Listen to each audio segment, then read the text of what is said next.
Hi Cliff fans and welcome to another one of my 5 minute Cliff album reviews, and today I'm going to review Cliff's 1972 album, which was originally called Cliff Goes East, but the CD was re-released and simply called Cliff Live in Japan 1972.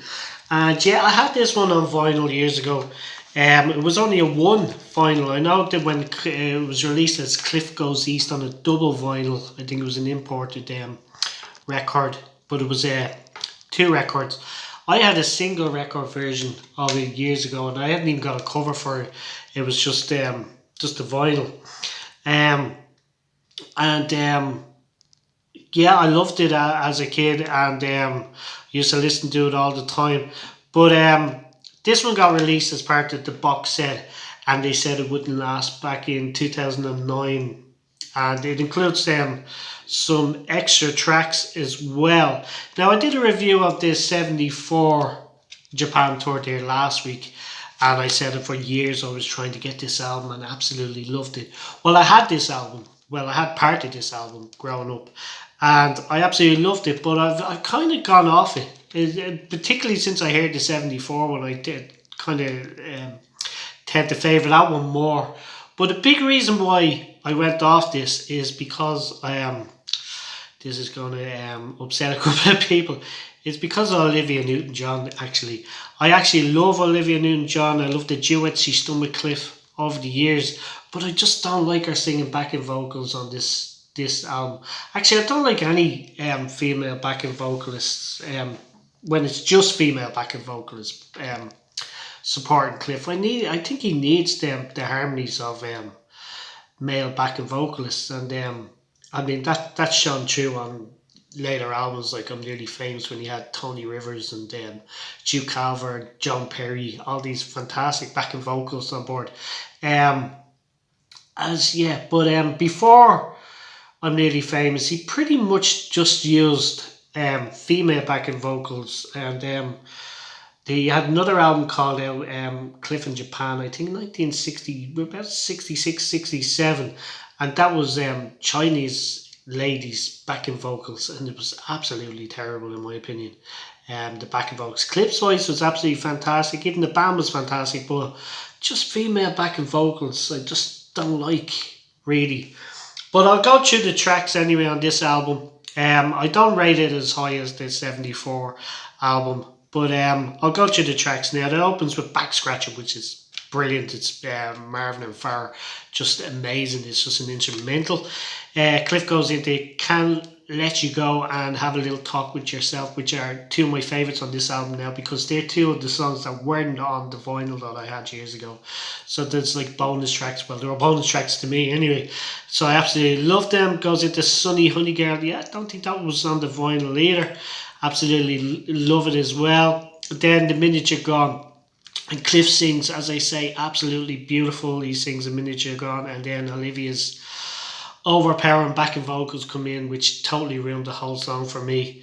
And as I say, I am a big Olivia Newton-John fan. I absolutely love her singing her own songs. I love her singing duets with Cliff. I just don't like her doing backing vocals on this album. Followed by Flying Machine, which was a minor single for Cliff around that time. It was a minor hit. I think it got to about number 30 or something. But I said before, I actually loved the B-side. There was a B-side to this single, Flying Machine, which was called Empty Chairs, which is a Don McLean cover, and I prefer that to the A-side, Flying Machine. But Flying Machine's a fun track. The next track is The Day I Met Marie, and Hank Marvin is there, of course, at the concert playing lead guitar, and he introduces it as Hank's song. And up to 1975, up to 1976, when he brought out I'm Nearly Famous, he always introduced The Day I Met Marie as his favourite of all the songs he's ever recorded. So yeah, so that's brilliant as well. Follows another Hank Marvin original, Silvery Rain, which was featured on a number of Cliff live albums around that time.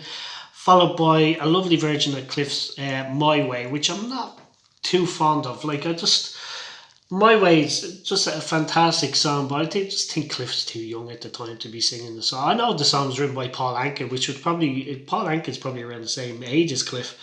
Um, I just see that as a Frank Sinatra song, and it kind of suits him in his later years. I just think Cliff's too young to be singing it on this. Followed by Move It, which is a million times better than that stupid orchestra version that he was doing in the late 60s. Features Hank Marvin, which is pretty cool. Next track is Living in Harmony, another overpowering Olivia Newton John backing vocals, but it's a song I've kind of gone off anyway over the years. I used to love it as a kid. I've kind of gone off it now. It was his latest single at the time, followed by Walking By and the Look of Love, and I absolutely love this, and I do love Cliff and Olivia on this because it's more like a duet. She's not singing backing vocals on this. This is sung as a duet, and absolutely love it. Probably one of my favorite tracks on this album. Followed by Early in the Morning, which was a hit in Japan, so the crowd loves that one. Absolutely love it as well. Followed by Goodbye Sam, Hello Samantha. Olivia again totally ruins it with her backing vocals, in my opinion, just my opinion. Um, Followed by a couple of the oldies, Living Doll, Bachelor Boy, and the Young Ones, which just little bits of them, which sound good. They were on my vinyl originally, and I used to love listening to them. Followed by Congratulations, which was a big hit a couple of years before. Followed by a rock and roll medley. Now, I haven't got my glasses, so I can't read what's on the rock and roll medley. Maybe I can read it from the inside. The Girl Can't Help It, Great Balls of Fire, Lucille, Jailhouse Rock, Good Old Rock and Roll, and Do You Wanna Dance, which I used to play to death over on this album years ago because I love Cliff's rock and roll. And that follows his hit that year, Sing a Song of Freedom. So, how would I rate this album? I don't get I gave the 74 tour 10 out of 10. Because I wanted it for so long and I absolutely love it. I still love it. This album, as I say, I used to play it to death when I was younger. Kind of got off it a bit, especially since I've had the 74. I just prefer to listen to that one. But I do try this one out every now and again.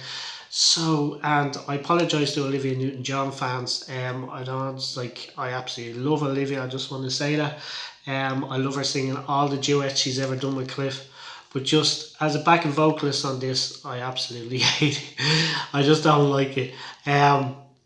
So I would give this album probably about a 7 out of 10. Because I still enjoy it. I still enjoy some of the songs. I love all the songs that I didn't have on the vinyl I had years ago, especially. So yeah, 7 out of 10. Cliff Japan Tour 72. So I'd love to get your opinions in the comment section below on Cliff Live Japan Tour 72.